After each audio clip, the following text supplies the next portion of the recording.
मंगलम भगवान विष्णु मंगलम गरुणध्वज मंगलम पुंडरीकाक्षं मंगलाय तनोहरि। बोलो सियापत रामचंद्र की जय हो।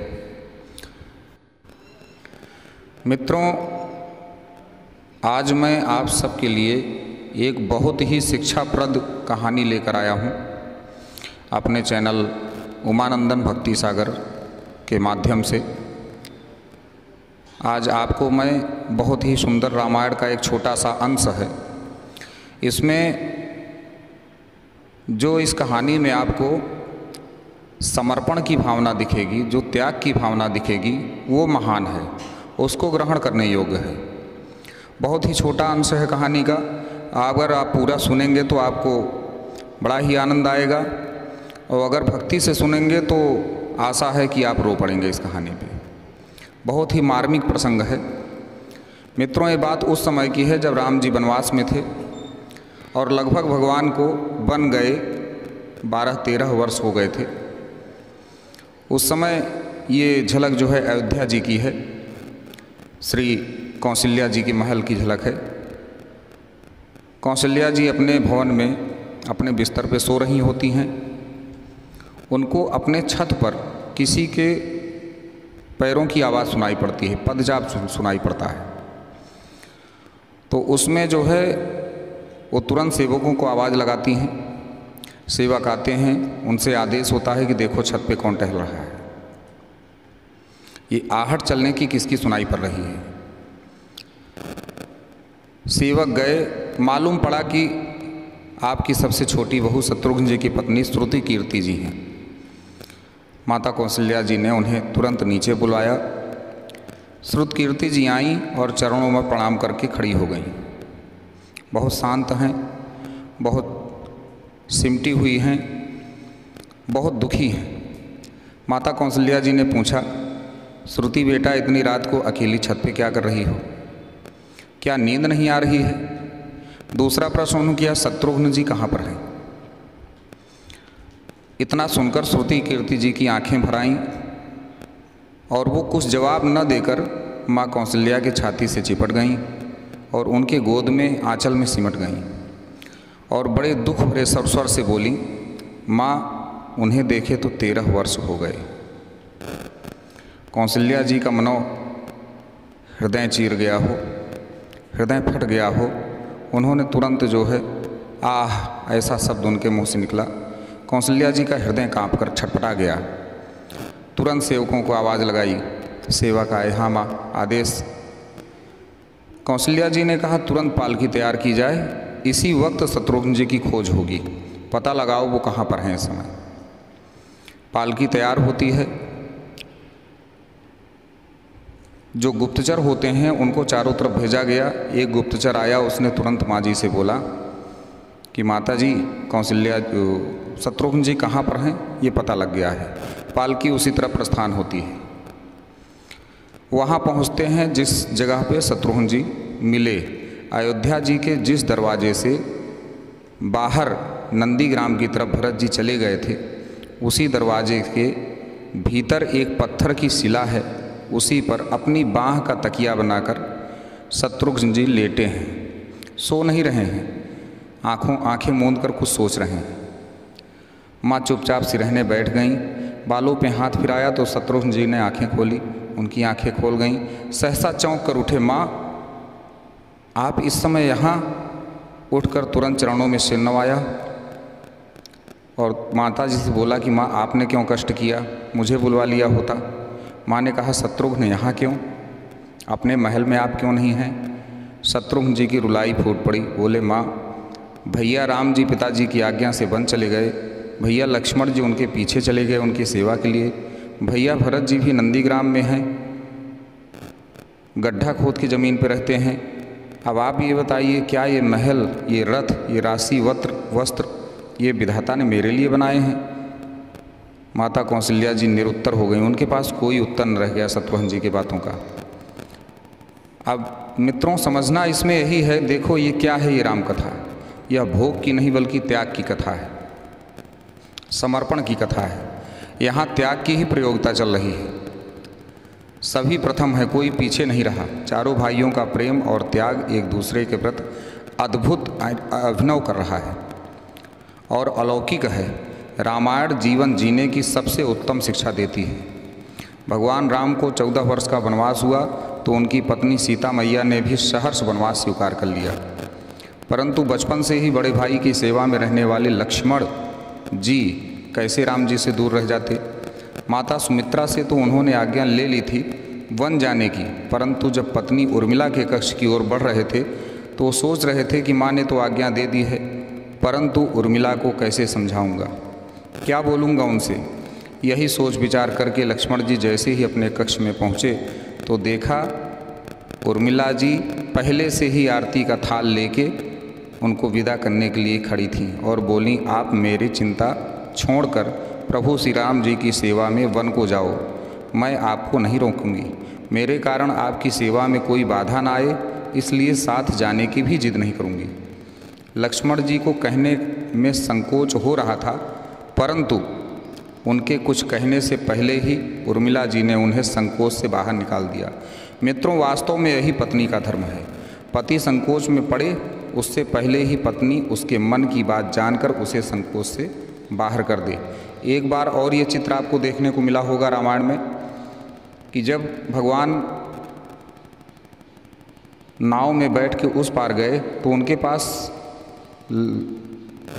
मल्लाह को देने के लिए, निषाद को देने के लिए कुछ भी नहीं था और सीता जी तुरंत समझ गईं और सीता जी जो है तुरंत अपनी जो है अंगूठी उतार कर राम जी को पकड़ा देती हैं।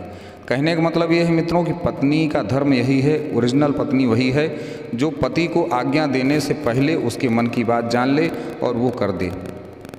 लक्ष्मण जी चले गए, परंतु 14 वर्ष तक उर्मिला ने एक तपस्विनी की भांति कठोर तप किया। वन में प्रभु श्री राम माता सीता की सेवा में लक्ष्मण जी कभी नहीं सोए, परंतु उर्मिला ने भी अपने महल के द्वार कभी बंद नहीं किए और सारी रात जागकर उस दीपक की लौ को बुझने नहीं दिया। इसी तरह मित्रों, भरत जी की पत्नी मांडवी जी भी, भरत जी ने उनको काम सौंपा था क्या कि सभी माताओं की सेवा करनी है। उनकी सेवा में वो 14 वर्ष तक कभी सोई नहीं, तो उसमें भी अपनी सेवा देती थी। मित्रों, उर्मिला ने अपने महलों के द्वार कभी बंद नहीं किए। इसका मतलब ये है कि वो सारी रात जागकर उस दीपक की लौ को बुझने नहीं देती थी, उसकी रक्षा करती थी, जिस लौ के सहारे वो पूरी 14 वर्ष अपना बिताई थी। मेघनाथ से युद्ध करते हुए जब लक्ष्मण जी को शक्ति लग गई जाती है और हनुमान जी उनके लिए संजीवनी का पर्वत आते हैं, रास्ते में अयोध्या पड़ता है। अयोध्या जी में आते हैं, भरत जी ने सोचा कि हनुमान जी अयोध्या के ऊपर से जब पर्वत लेके निकलते हैं उस समय भरत जी सोच में पड़ जाते हैं, ये राक्षस है कोई क्या, ऐसा ना हो कि कहीं ये पहाड़ अयोध्या में ही पटक दे।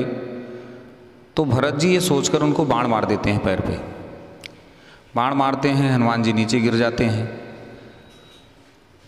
हनुमान जी गिरते हैं, फिर भरत जी उनके पास आते हैं, पूरा समाचार उनको सुनाते हैं। हनुमान जी ऐसी ऐसी बात है, सारा वृत्तांत सुनाते हैं। सीता जी को रावण हर ले गया है, राम जी उसको सीता जी को मुक्त कराने के लिए लंका गए हुए हैं। लंका गए तो वहाँ रावण से युद्ध हुआ। युद्ध में मेघनाथ द्वारा लक्ष्मण जी को शक्ति लगी है, जिसके कारण वो युद्ध स्थल में मूर्छित हो गए हैं और राम जी की गोदी में लेटे हुए हैं। मैं गया था हिमालय से ये संजीवनी बूटी का पर्वत लेके जा रहा हूँ, जिसके द्वारा उनका इलाज होना है। यह सुनते ही कौशल्या जी कहती हैं कि राम को कहना कि लक्ष्मण के बिना अयोध्या में पैर मत रखना, राम वन में ही रहें, अच्छा है, लेकिन जब भी अयोध्या आए लक्ष्मण जी को लेके आएँ। मित्रों, माता सुमित्रा जी क्या कहती हैं कि राम जी से कहना हनुमान जी कोई बात नहीं, लक्ष्मण नहीं है तो कोई दिक्कत नहीं है, अभी शत्रुघ्न है उनकी सेवा के लिए, मैं उसे भेज दूंगी, मेरे दोनों पुत्र राम सेवा के लिए ही तो जन्मे हैं। ये माताओं का त्याग था। माताओं का प्रेम देखकर हनुमान जी की आंखों में अश्रुधारा बह रही थी, परंतु जब उन्होंने उर्मिला जी को देखा, जो लक्ष्मण जी की पत्नी उर्मिला जी हैं, उनको देखा तो सोचने लगे यह क्यों एकदम शांत और प्रसन्न खड़ी हैं। हनुमान जी ने पूछा, पहले मन में सोचा कि क्या इन्हें अपने पति के प्राणों की कोई चिंता नहीं है। फिर पूछा, देवी आपकी प्रसन्नता का कारण क्या है? आपके पति के प्राण संकट में हैं, सूर्य उदित होते ही सूर्यकुल का दीपक बुझ जाएगा। उर्मिला जी ने जो उत्तर दिया मित्रों, वो उत्तर सुनकर तीनों लोगों का कोई भी प्राणी उनकी वंदना किए बिना नहीं रह पाएगा। उर्मिला जी ने कहा, मेरा दीपक संकट में नहीं है, वो बुझ ही नहीं सकता। इतना विश्वास था उनको राम जी के चरणों में। रही सूर्योदय की बात, उर्मिला जी ने कहा, हनुमान जी सूर्योदय की बात जो आप चाहें तो कुछ दिन अयोध्या में और रुक लीजिए और विश्राम कर लीजिए, क्योंकि आपके वहाँ पहुँचे बिना सूर्य नारायण उदित हो ही नहीं सकते। क्यों? आपने कहा कि प्रभु श्री राम गोद में सोए हुए हैं। जो योगेश्वर प्रभु श्री राम की गोदी में लेटा हो उसे काल छू भी नहीं सकता, यह उनका विश्वास था। यह तो वो दोनों लीला कर रहे हैं। मेरे पति जब से वन गए हैं तब से सोए नहीं थे, उन्होंने न सोने का प्रण लिया था, इसलिए वे थोड़ी देर विश्राम कर रहे हैं। और जब भगवान राम की गोद मिल गई तो विश्राम थोड़ा ज़्यादा हो गया, वे अति शीघ्र ही उठ जाएंगे। और शक्ति मेरे पति को नहीं लगी है, शक्ति तो प्रभु श्री रामचंद्र जी को लगी है। कैसे? मेरे पति की हर श्वास में राम हैं, हर धड़कन में राम हैं, उनके रोम रोम में राम हैं, उनके लहू के हर टुकड़े में, हर कतरे में राम राम है, उनके खून की हर बूंद में राम है। और जब उनके शरीर और आत्मा में सिर्फ राम ही हैं तो शक्ति किसको लगी? राम जी को ही लगी। दर्द राम जी को हो रहा है। इसलिए हनुमान जी आप निश्चिंत होके जाएं, सूर्य उदित नहीं होंगे। वास्तव में मित्रों, राम राज्य की नींव जनक की ही बेटियां थीं। कभी सीता तो कभी उर्मिला, कभी मांडवी तो कभी श्रुति कीर्ति जी। जो इनका त्याग है, जो इनका बलिदान है अपने परिवार के प्रति, वह सराहनीय है, सोचनीय है, जीवन में उतारने लायक है। भगवान राम ने तो केवल राम राज्य का कलश स्थापित किया, परंतु वास्तव में राम राज्य इन सब के प्रेम, त्याग, समर्पण और बलिदान से ही आया। जिस मनुष्य में प्रेम, त्याग, समर्पण की भावना हो, उस मनुष्य में राम ही बसते हैं। कभी समय मिले तो अपने वेद, पुराण, गीता, रामायण को पढ़ने और समझने का प्रयास कीजिएगा। जीवन को एक अलग नज़रिए से देखने और जीने का शऊर मिलेगा, उत्तर मिल जाएगा आपको। ये है मित्रों श्री राम चरितमानस की एक छोटी सी कथा, छोटा सा अंश। शायद आपको इससे कुछ सीखने को मिले। इसी के साथ मैं ये कहानी बंद करूँगा। एक बहुत ही सुंदर भजन है जो किसी गायक ने गाया है। लक्ष्मण सा भाई हो, कौशल्या माई हो, स्वामी तुम जैसा मेरा रघुराई हो, नगरी हो अयोध्या सी, रघुकुल सा घराना हो, चरण हो राघव के जहाँ मेरा ठिकाना हो त्याग भरत जैसा सीता सी नारी हो, लवकुश के जैसी ही संतान हमारी हो, श्रद्धा हो श्रवण जैसी सबरी सी भक्ति हो, हनुमत के जैसी निष्ठा और शक्ति हो। ये रामायण है पूर्ण कथा श्री राम की। बोलो वृंदावन बिहारी लाल की जय हो।